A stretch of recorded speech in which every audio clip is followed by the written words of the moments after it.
branded the ugly high school grad, and cast out by my family. A decade later, I saw them at my sister's wedding. Her husband asked, "Do you know her?" I replied, "More than you realize." I walked into my sister's fairy tale wedding with a manila folder that could shatter a dynasty. By the time I walked out, my father was in handcuffs, and every illusion we lived by was dead. I'm Rebecca Mitchell. I'm 32. 10 years gone. And on that day, I stood at the entrance of my sister Amanda's lavish venue, heart hammering, watching familiar faces who had no idea who I'd become. Amanda looked stunning, radiant, glowing, blissfully unaware of why I was really there. My father's voice floated across the room, praising his only loyal daughter. The words sliced. I gripped the folder that could end our perfect family brand in a single breath.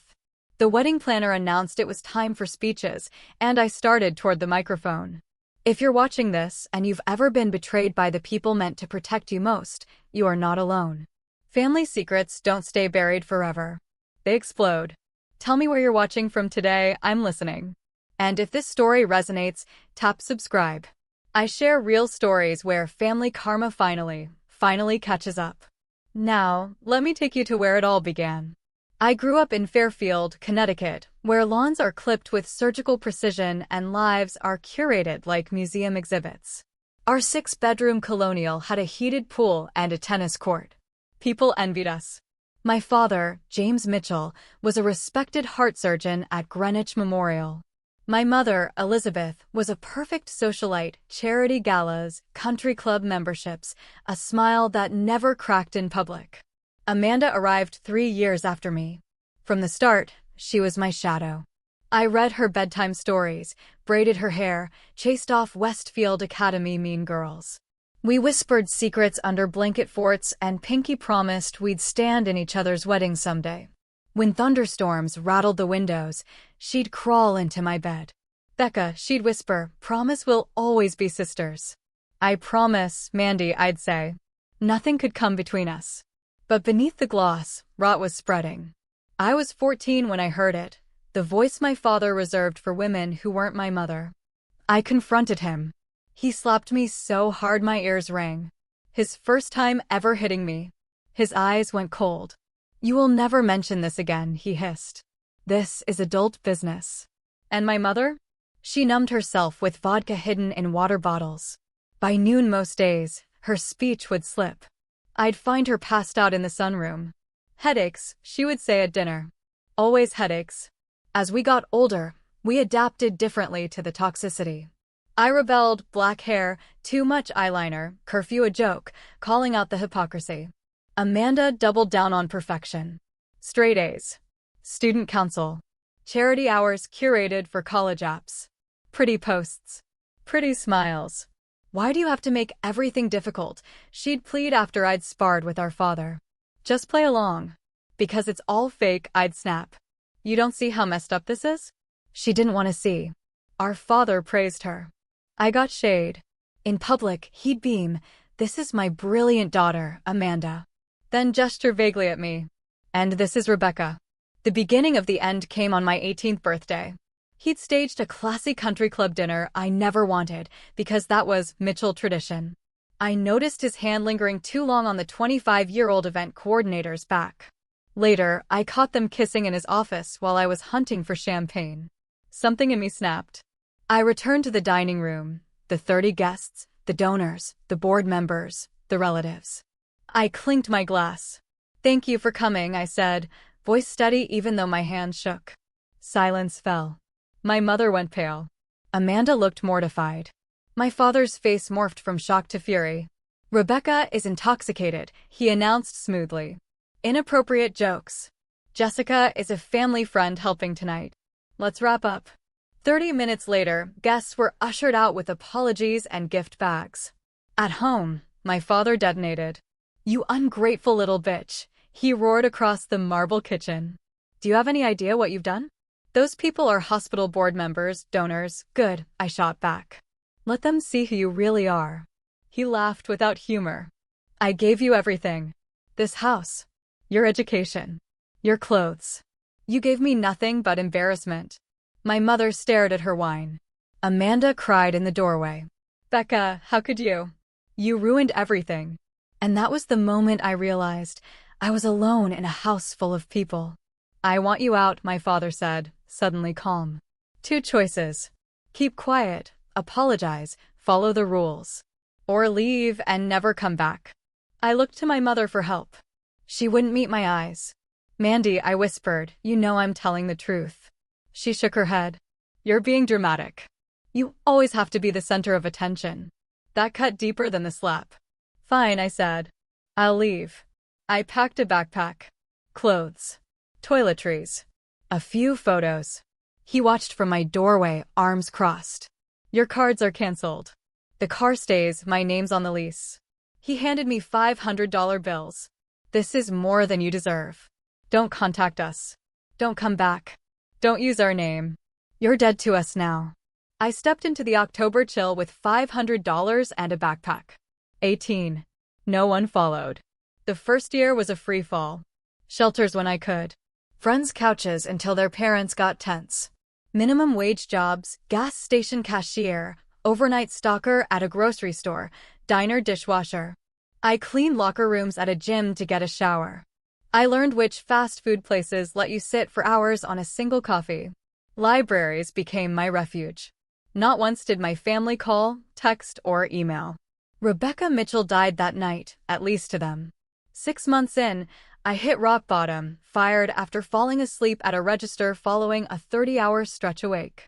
Huddled in a bus station with everything I owned, I made myself a promise.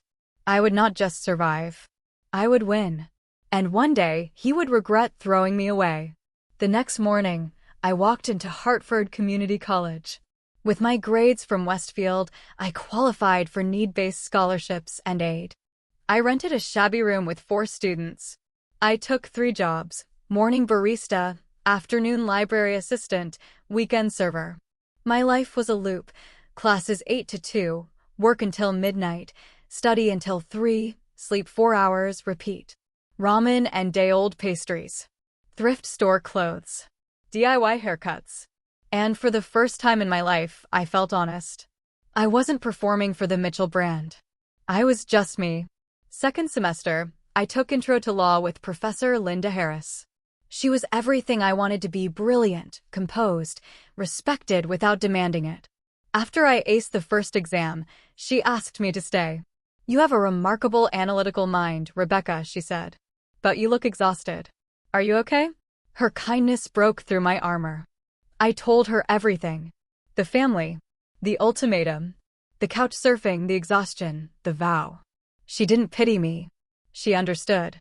I was homeless for a time in my 20s, she shared. It wasn't easy. But look at me now. She became more than a mentor. She became the mother I needed. She helped me stack scholarships. Fed me home-cooked meals sometimes. Most of all, she believed in me when I didn't. You have fire, she'd say. Channel it. With her help, I graduated with honors and a paralegal certification, then worked at a small firm while applying to law schools. When Columbia sent an acceptance with a partial scholarship, Linda helped me navigate aid. She even co-signed a student loan. Pay it forward, she said. That's all I ask. Law school was brutal and glorious. Intellectually harder, but life was more stable. I ate real food. Slept in a bed I paid for. Excelled in financial crimes and healthcare law. Insurance fraud, Medicare rules, medical malpractice, it all clicked. After graduation, I joined Donovan Wright and Pearson in Manhattan, corporate law, financial crimes. I started like everyone else, 80-hour weeks, document review, partner coffee runs. I volunteered for every tough case. I stayed later than everyone. By year 5, I was a junior partner, the youngest in firm history. Brooklyn apartment. Tailored suits. Colleagues' respect. I had transformed from homeless teenager into a woman who built her own life. I was not afraid of his shadow anymore. Then came the file that would split my life in 2. Rebecca, we need you on the Princeton Medical Group investigation, said William Donovan, dropping a thick folder on my desk. Potential Medicare fraud. Unnecessary procedures. Kickbacks. Right up your alley. I flipped through, pen ready. Who's the primary target? Chief of Cardiology, Dr. James Mitchell, he said. Built one of the Northeast's most profitable cardiac programs. Whistleblower says he's been doing unnecessary surgeries and double billing Medicare for years. The folder hit the floor. My father's name. His photo older, gray at the temples, same smirk that charmed patients and mistresses. He had expanded second clinic, Hampton's house, tripled net worth since I left. My first thought was recusal. Conflict of interest. Then another thought crept in. Who better to investigate James Mitchell than the daughter he discarded? I knew his tells. His ego. His patterns. I knew exactly how he thought. For 6 months, I led the investigation quietly. I said nothing about our connection. I interviewed former patients and nurses. Billing specialists. I pored over thousands of records, flagging patterns that didn't make medical sense. I followed money, device companies to shell corporations to offshore accounts. The evidence was devastating. He'd recommended invasive cardiac procedures to people who didn't need them. He falsified test results. He took kickbacks. People suffered. Some died. For profit. Then an elegant cream envelope arrived, Amanda's wedding invitation. Thomas Caldwell III, son of Senator Thomas Caldwell Jr., Greenwich Country Club. The same venue where I'd tried to rip the veil off my father's affair 10 years earlier. Tucked inside, a handwritten note. Becca, I know we have history, but I want my sister at my wedding. Please come. Amanda, how did they find me? Professionally, I was Rebecca M. Lawson. I scrubbed social media. My address was unlisted. Was this genuine? Or a political move? Or something darker? The timing was uncanny. I set the invitation on my counter and stared at it for 3 days. Each morning, I remembered Amanda calling me selfish. My father telling me I was dead. My mother's silence. On day 4, I called Linda. We met in a quiet village restaurant. I handed her the invitation and told her everything. Professionally, she said gently, you should have recused yourself the moment you recognized his name. Shame burned my cheeks. I know. She leaned in. But the investigation is complete. The facts stand without you. Now the question is the wedding. Why invite you now? She listed possibilities. Genuine longing from Amanda, damage control from my father, Caldwell due diligence. That night, memories flooded me, snow angels with Amanda, my father steadying my bike, my mother singing as she brushed my hair. Good memories tangled with betrayal. I dreamed of walking into the wedding, my father's face twisting, my mother dropping her glass, Amanda's mascara melting. I woke sweating. I weighed my options for a week. Ignore it and finish the case. Go and try to reconcile, keep the investigation a secret. Or the nuclear option. Go and expose everything. I booked an emergency session with my therapist, Dr. Winters. What do you hope to achieve? She asked. Closure, I said, then paused. No. Justice. I want them to see who I became without them. And yes, a little revenge. Those are human feelings, she said. But ask yourself, will acting on them bring peace or pain? I decided I would go. Not for reconciliation. For truth. To break the cycle of secrecy. I'd bring evidence and decide in the moment whether to reveal it.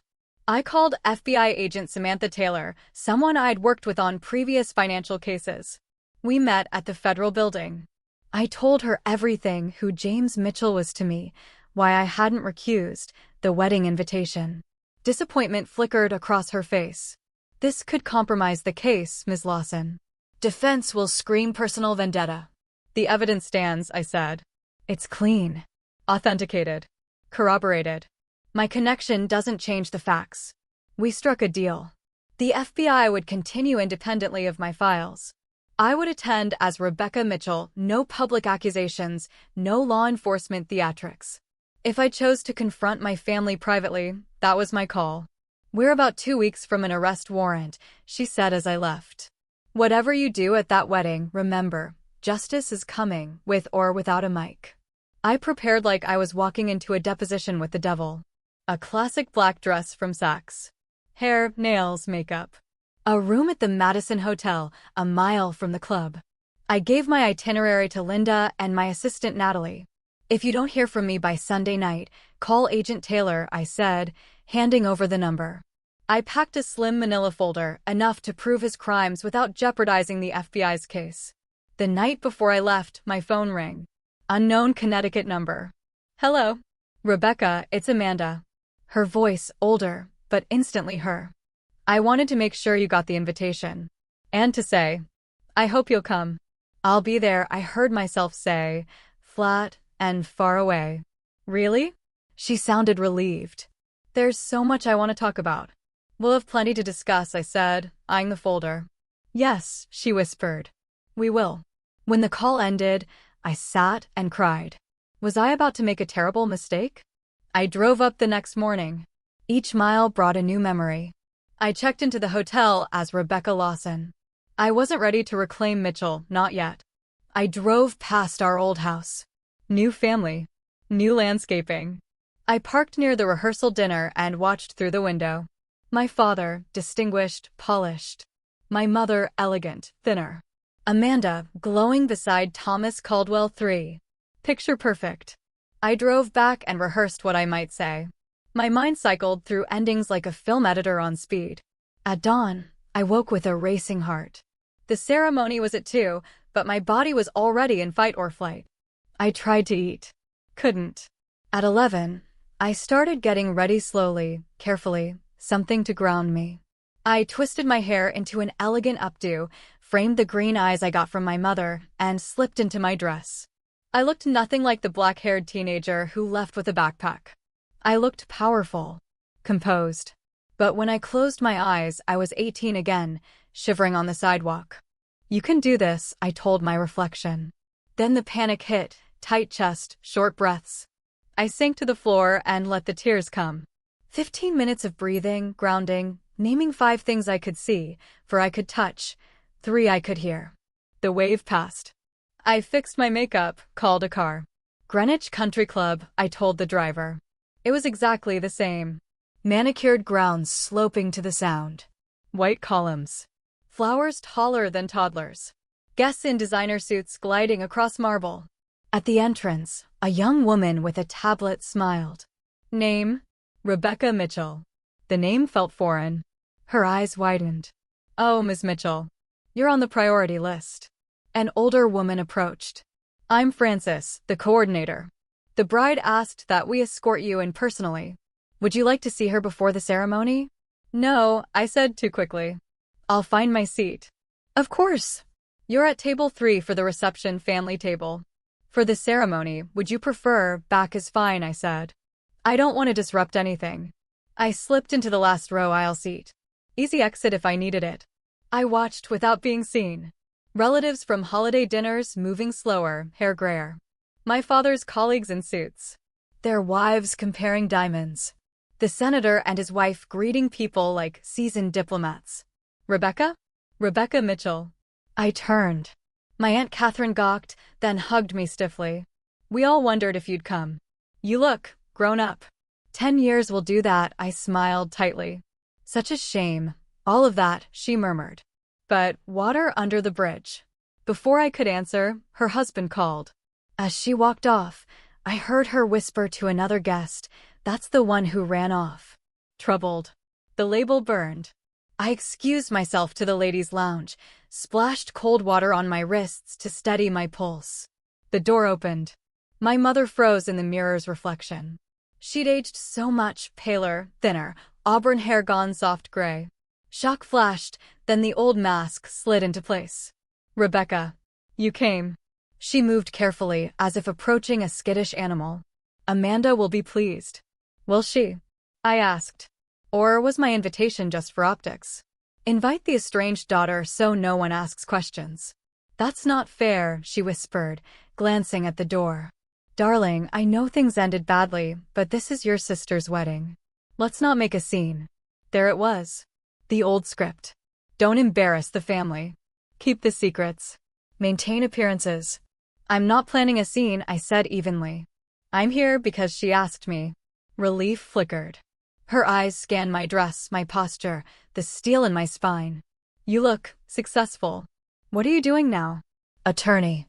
Junior partner at Donovan, Wright and Pearson. Pride sparked, then faltered. Your father will be surprised. I'm counting on it, I said. She flinched. A woman entered and my mother seized the exit. We'll talk at the reception, she said, squeezing my arm. My hands trembled after she left. She wasn't cold. She was scared. Frail. Sick? On impulse, I found the bridal suite. Amanda's special day glittered on a sign with hearts. I knocked. Come in, a bright voice called. Amanda stood in a mermaid gown, bridesmaids glittering around her. When she saw me, she froze, champagne halfway to her lips. Becca, she whispered. You really came. The bridesmaids glanced at each other and vanished, leaving us alone. She was beautiful. Not just pretty, womanly, polished, glowing. I almost didn't, I said. I wouldn't have blamed you. She walked toward me slowly, like I might disappear. Why did you invite me, Amanda, after 10 years? She gestured to a velvet settee. We sat carefully, lifting the layers of satin. It wasn't 10 years of silence on my side, she said. I tried to find you that first year. I hired a private investigator with my savings. Dad found out. Threatened to pull my college tuition. I raised an eyebrow. You never called. Never emailed. I sent letters to Julie's house. To your old jobs. When those came back, I tried social media. Did you ever check those old accounts? No, I admitted. I cut all ties. I figured that out. She twisted her hands. Becoming a Caldwell means everything gets vetted. Thomas and I want honesty. I don't want to start my marriage with a hole where my sister should be. So this is about the Caldwell's image? No, she said quickly, hurt in her eyes. It's about me. Wanting my sister back. Regretting how I treated you. Wanting to heal something before what? She hesitated. Mom's sick. Late stage. The words slammed into me. Despite everything, there were memories of warmth, singing as she brushed my hair, museum trips, piano lessons. I'm sorry, I said, and meant it. How long? Months, maybe. She wanted to make it to the wedding. She searched my face. You really didn't know? You haven't been keeping tabs. I've been busy building a life without you, I said, sharper than I meant. A knock, 5 minutes, the planner chirped. Amanda stood, smoothing satin. Stay, please. We'll talk at the reception. I nodded. I stepped into the hallway and collided with him. James Mitchell. Older. Silver hair immaculate. Tux tailored. Posture military straight. Shock. Anger. Calculation, his emotions flashed and were gone. Rebecca, he said, controlled. What are you doing here? I was invited. By Amanda, he clipped. Without consulting me. He scanned the guests, reading the room like a surgeon reading monitors. We should talk privately. Nothing to discuss, I said. I'm here for the ceremony and the reception. I'm gone tomorrow. Why now? He growled, lowering his voice. Maybe I miss my family, I said, tone making the lie obvious. Or maybe I'm curious about the Caldwells. Impressive dynasty. Fear flickered in his eyes before he shut it down. Whatever you're planning, don't. This day matters. Beyond us. He stepped closer. How did they even let you in? You weren't on the guest list I approved. So he'd tried to block me. Amanda overruled you, I said, savoring it. She wants her sister here. Music floated in from the garden. His attorney, Richard Porter, hurried over. James, they're ready for you to walk Amanda. He glanced at me. Is this Rebecca? She's leaving shortly, my father muttered. Actually, I'll be at table 3, I said. Family table. Color drained from his face. He whispered urgently to Porter as he walked away. By the way, if you're still with me, hit subscribe. More true, unbelievable family stories are on the way, and you won't want to miss what comes next. The ceremony was a postcard. Amanda glowed. Thomas looked at her like she was the only person on earth. My father played the proud protector flawlessly. He gave her away with a practiced smile. My mother dabbed tears with a monogrammed handkerchief. Senator Caldwell beamed like he'd just closed a deal with destiny. Only I knew it was theater. Cocktail hour. I kept my distance.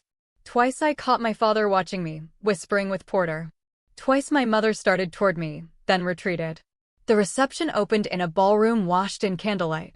As promised, I was at table 3, my parents, the Caldwells, Thomas's sister, and me. Tension hummed under the silverware. "So, Rebecca," the senator said warmly, "Amanda tells us you're an attorney in New York." "Impressive. Thank you, Senator. I specialize in financial crimes." My father choked on champagne. "Fascinating," the senator continued, oblivious. "Any interesting cases?" "Nothing confidential, of course." "Actually," I said, eyes on my father, "I recently wrapped an investigation into healthcare fraud. A prominent surgeon performing unnecessary procedures, falsifying records, taking kickbacks. The usual story, greed dressed up as care." My father's knuckles went white around his fork. Thomas's mother nodded. "Protecting vulnerable patients matters." "That's exactly how I see it," I said softly. The planner tapped the mic. "Time for speeches." My father stood, smoothed his jacket, walked to the stage. "Ladies and gentlemen," he began, "as father of the bride, it is my privilege." He went on about Amanda's accomplishments, her heart, her bright future. Family legacy. Values. The sacred trust between parent and child. With every sanctimonious word, something in me hardened. He finished to warm applause. The planner checked her list. "Next, the maid of honor," I stood. "I'd like to say something." "You're not on the program, Miss Mitchell," the planner said, flustered. "I'm the bride's sister," I replied. From the head table, Amanda gave a tiny nod. The planner relented. I took the microphone. The room quieted, the garden club ladies, hospital donors, old money, political operatives. People who had watched our perfected performance for years. "For those who don't know me," I said, "I'm Rebecca, Amanda's older sister." I let the silence expand. "Some of you may be wondering where I've been for the last decade." A ripple of murmurs. On my 18th birthday, my father gave me an ultimatum: keep quiet about his affairs and other family matters. Apologize. Obey. Or leave and never come back. I chose the truth. That night, I left with a backpack and $500. Gasps. Whispers. My father stepped toward the stage. I kept going. For the first year, I was homeless. Shelters. Couch surfing. 3 jobs. I cleaned locker rooms to shower. I learned to stretch $1 and read the room. Not once did my family reach out to see if I was alive. Not once. Amanda covered her mouth. My mother hid her face in her hands. My father signaled desperately to Porter. By the grace of grit and a few good people, my real family, I made it. I graduated from Columbia Law. I'm a junior partner at Donovan Wright and Pearson. I specialize in financial crimes. Which brings me to why I'm speaking. I opened the manila folder. 6 months ago, our firm was assigned to look into Medicare fraud at Princeton Medical Group. Specifically, the practice of Dr. James Mitchell. He recommended unnecessary cardiac procedures for years. Falsified test results. Took kickbacks from device companies. Over 8 years, at least 300 unnecessary surgeries. 12 patient deaths. Millions stolen in fraudulent claims. The room erupted. Senator Caldwell stood, face gray. My father lunged for the stage. 2 of Thomas's military friends stepped up and blocked him. "She's lying," my father bellowed. "This is a vindictive fantasy from a mentally unstable daughter." I didn't flinch. "The FBI has the originals," I said calmly. "These are copies." Right then, the ballroom doors opened. Agent Samantha Taylor walked in with 2 agents. They hadn't been part of my plan, but clearly they'd been watching. "James Mitchell," she said, voice ringing out, "we have a warrant for your arrest on healthcare fraud, false claims, and criminal negligence resulting in death." Chaos. Phones out. Guests whispering. Security shielding the Caldwells. My father, handcuffed, still protesting, still demanding Porter. In the confusion, my mother slumped into her chair. A guard called for medical help. Amanda pushed through in white silk. "How could you?" she cried at the podium. Today of all days. But beneath her shock, I saw something else. Relief. A buried tension releasing. "You knew," I said gently. "Or at least suspected." She looked away. I had concerns. Things he said that didn't add up. "Not like this." "Amanda," the senator barked. "We're leaving. Now." Thomas came to her side, jaw set. My father wants us to distance immediately. The campaign, Amanda looked from him to me torn. Before she could decide, a doctor approached. Your mother is asking for both of you. We found her in a quiet room, oxygen mask fogging with each breath. She looked so small, so human. She removed the mask with trembling fingers. My girls, she whispered. We knelt. Mom, save your strength. No, she said fiercely. I need to say this. She turned to me. Rebecca, I knew about the affairs. Some of the money. Not everything. I was a coward. The alcohol made it easy. I should have stood up for you. I didn't. I'm sorry. Tears burned hot tracks down my face. Why didn't you say something that night? Fear, she said. He controlled everything. The money. The house. Our reputation. And I was already sick, though we hid it. Early symptoms I ignored. She turned to Amanda. You, my perfect daughter, be careful of the cage you're choosing. She paused, breath shuddering. The letters, she whispered, gripping my hand with surprising force. In my blue jewelry box. I kept them from you both.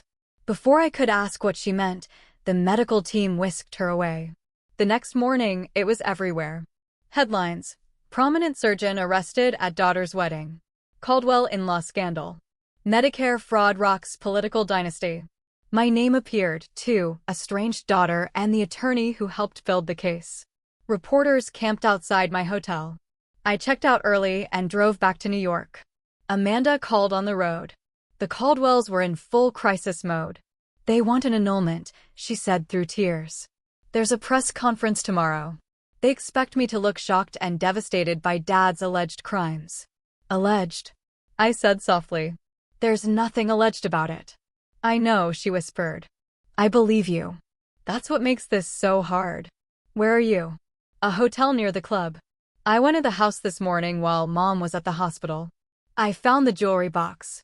3 hours later, we sat in my Brooklyn living room with a blue velvet box between us. She looked spent, still in yesterday's clothes. No wedding ring. You should open it, she said. Inside, stacks of envelopes, bundled and rubber-banded. The first bundle, addressed to me in Amanda's handwriting, postmarked weekly that first year after I left. The second, letters from my mother to me, never mailed. The third, letters I had written to Amanda. My breath caught. I never got these, she whispered, holding my letters. I wrote every week, I said, voice shaking. When nothing came back, I wrote less. But I never stopped completely. We read for hours. Amanda's letters were apologies, updates, pleas for me to come home. Mine were field notes from survival jobs, tiny wins, hope. My mother's were confessions, knowledge of my father's affairs, hints about money, a cancer that went into remission before it returned. Regret after regret. She kept these from us, I said, rage and grief trading places in my chest. Why? Control, I answered myself. Dad's control of the narrative. If we reconnected, his story fell apart. Amanda nodded. He told me you were unstable. Attention-seeking. That finding you would encourage destructive behavior. She looked up, eyes raw. I should have tried harder. You did, I said, touching the stack. We both did. Her phone buzzed incessantly. Finally, she answered on speaker. The Caldwell's campaign manager. Amanda, we need you at the senator's house tomorrow for press prep. The statement is ready. You'll look shocked and supportive of Thomas. What if I don't attend? She asked quietly. A pause. Not an option.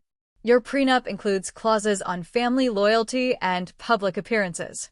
Refuse, and you'll be in breach. Immediate annulment. Damages. She hung up stunned. I knew the prenup was intense, she whispered. I didn't realize I'd signed away my spine. You have options, I said. Stay with me. Use my guest room as long as you need.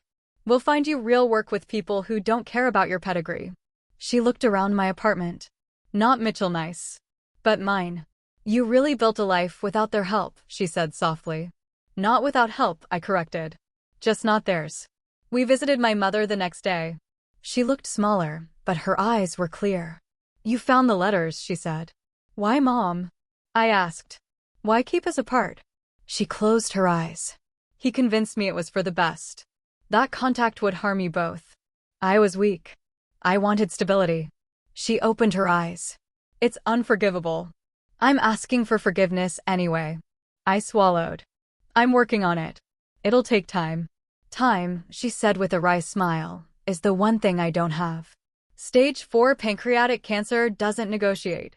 New rhythms emerged in the weeks that followed. Amanda moved into my guest room and broke from the Caldwells despite legal threats.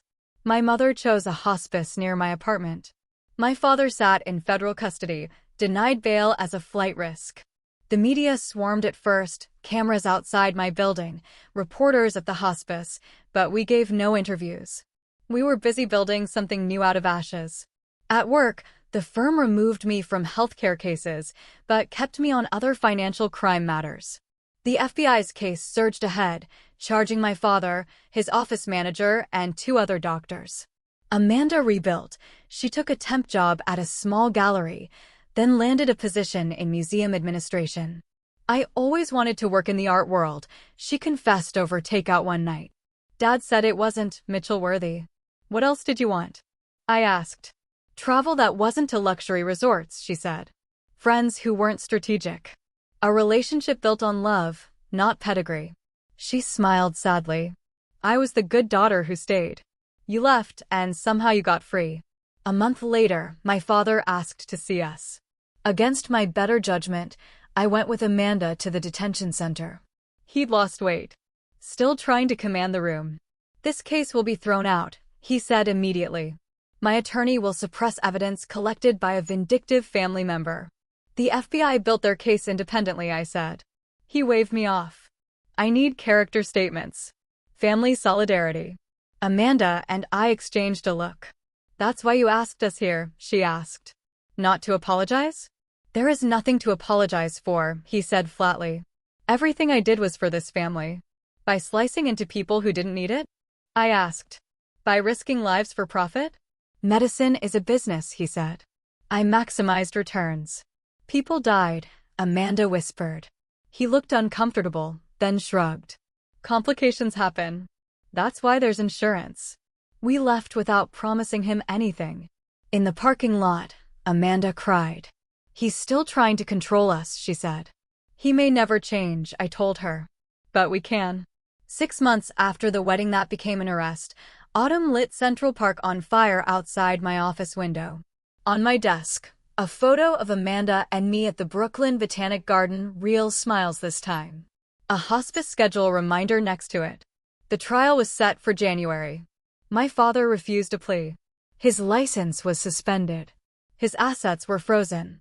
The Connecticut house was in foreclosure, its contents inventoried for victim compensation. The judge ruled the FBI's independent work admissible, regardless of how the case began. My mother declined quickly. I've lived in beautiful prisons for decades, she told me on a lucid afternoon. First my parents' expectations, then your father's control. I don't mind dying, Rebecca. I just regret not living honestly sooner. Linda, she insists I call her Linda now, brought casseroles and perspective. You've come full circle, she said one night. From a homeless student to an attorney bringing justice and rebuilding family. Not a circle, I told her. A new path. I don't want reconciliation on their terms. I want truth. The call came on a crisp October morning. Mom's gone, Amanda said, voice steady and shattered at once. The funeral was small, loyal friends, distant relatives, hospice nurses who loved her. My father attended under guard suit instead of jumpsuit, handcuffs off, but marshals at his side. He looked old. When he stood over her casket, grief cracked his face. He whispered something we'll never know, then let the marshals lead him away. Outside, he was given a minute with us. Your mother loved you both, he said, voice rough. We know, Amanda replied softly. She told us. He nodded, suddenly 63 going on 90. I'd like to see you again. Amanda looked at me. We'll think about it, I said. As they led him off, he turned. I did love her. In my way. I nodded once. That was always the problem, wasn't it? After the burial, we stood in my apartment, hands wrapped around mugs of tea, city lights blinking like a new heartbeat. What happens now? Amanda asked. We keep going, I said. one day at a time. We visited our old house before the auction. Empty rooms echo differently. The formal dining room where silence was a weapon. The staircase I used to storm up. Amanda's pink bedroom. My own room stripped after I left. In my mother's closet, we found a small fireproof box, birth certificates, old photos, a sporadic journal. We sat on the floor and read. She was more self-aware than I gave her credit for, married for security, fighting depression, drowning in denial. I don't want the furniture, Amanda said, standing. Too many ghosts. I'll take Mom's piano, I said. That one holds music. The auction proceeds went to victims. A small portion covered my mother's final expenses. Mitchell wealth built on fraud, maintained through appearances, was dismantled piece by piece. January brought snow and court. We attended opening and closing statements, but spared ourselves the day-by-day pain. The evidence was overwhelming. After 8 days of testimony and 6 hours of deliberation, the jury said guilty on every count. At sentencing, the judge didn't sugarcoat it. You violated the most sacred trust between physician and patient, she said. Motivated by greed, sustained by deception, resulting in needless suffering and death. 18 years in federal prison. Outside, reporters swarmed. Amanda stepped up steady. Today brings accountability, not joy, she said.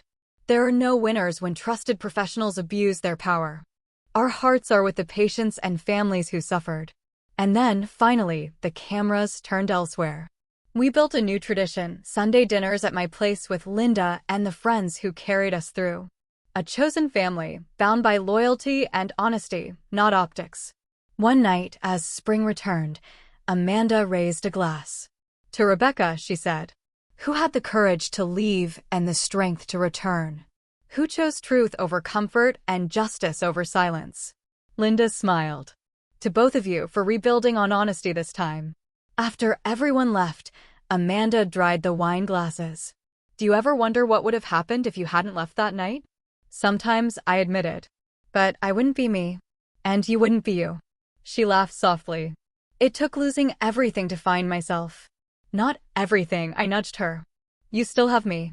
I shifted my legal focus to advocacy for elderly victims of financial exploitation. Amanda found an apartment near mine and thrived at the Met, finally putting her art history degree to work for something real.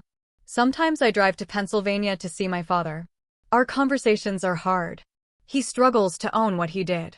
I don't go for him as much as I go for me, to keep choosing truth over the easy lie that villains are simple and victims are spotless. Life is messy. People are messy. Healing is messy. But it's possible. If there's a lesson here, it's this: family secrets always surface. The longer they're buried, the more damage they cause when they rise. And true family? It's the people who choose you in the light, who stand beside you when the truth is inconvenient, not just when the photo looks good. What would you have done in my place? Walk into that ballroom with the folder, or walk away? Have you ever had to choose between keeping the peace and speaking up? Tell me what you think, I really want to know. And if this journey hit home, tap like so others can find it, and subscribe for more real stories about family, power, and the complicated road to healing.